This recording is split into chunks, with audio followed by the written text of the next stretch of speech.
Canada's Liberals are finally making Canada's defence a priority. Excellent news.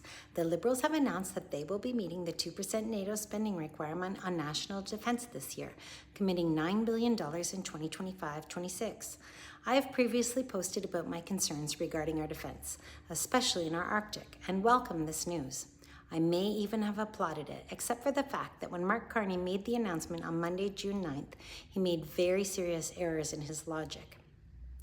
Mark Carney said, "When we stand up for territorial integrity, whether it's in Ukraine or West Bank and Gaza, we are also standing up for the territorial integrity of Canadian Arctic." No, we're not. This reasoning is flawed for many reasons, but the first is that Ukraine is our ally, and Gaza is governed by Hamas, a genocidal death cult listed as a terrorist entity under the Canadian Criminal Code since 2002. The second flaw in reasoning is that Hamas is funded by the IRGC, the Islamic Revolutionary Guard Corps, which Canada listed as a terrorist entity in June 2024. To make it even worse, Iran is funded by Russia. Russia is currently at war with Ukraine, attacking their territorial integrity, and is also one of the nations encroaching upon our Arctic.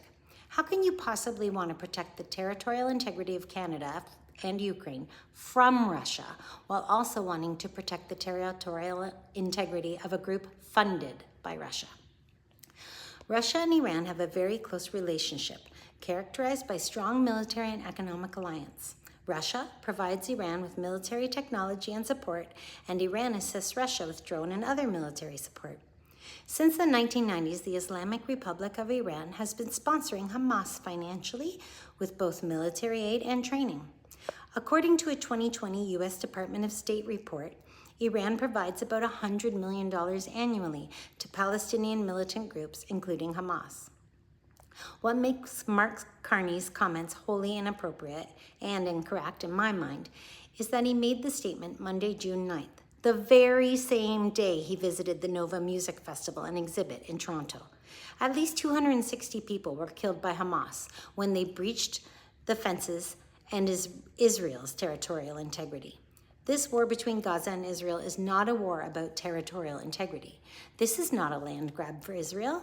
Israel has entered Gaza to dismantle Hamas, who breached the territorial integrity of Israel on October 7th.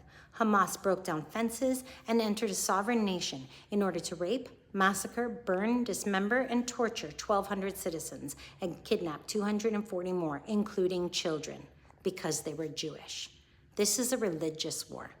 Hamas's sworn aim is to attack again and again until Israel no longer has any territorial integrity. Mark Carney's words paint Israel as the aggressor, when Israel is fighting an existential defensive war for their survival, a war they didn't start. Mark Carney should be speaking about protecting the sovereignty and territorial integrity of our ally, not of our enemy, which, by the way, has never been recognized as a state. And since we're on the topic, Israel has agreed to statehood, first for the Arabs, beginning in the 1930s, and since 1967 for the Palestinians, over and over and over. And every single time, the Palestinian leadership didn't miss an opportunity to miss an opportunity. They repeatedly said no. They would rather not have a state of their own if it means accepting the Jewish state. Let that sink in. The Palestinians, or Arabs, have said no to having their own territorial integrity. Thank you for listening.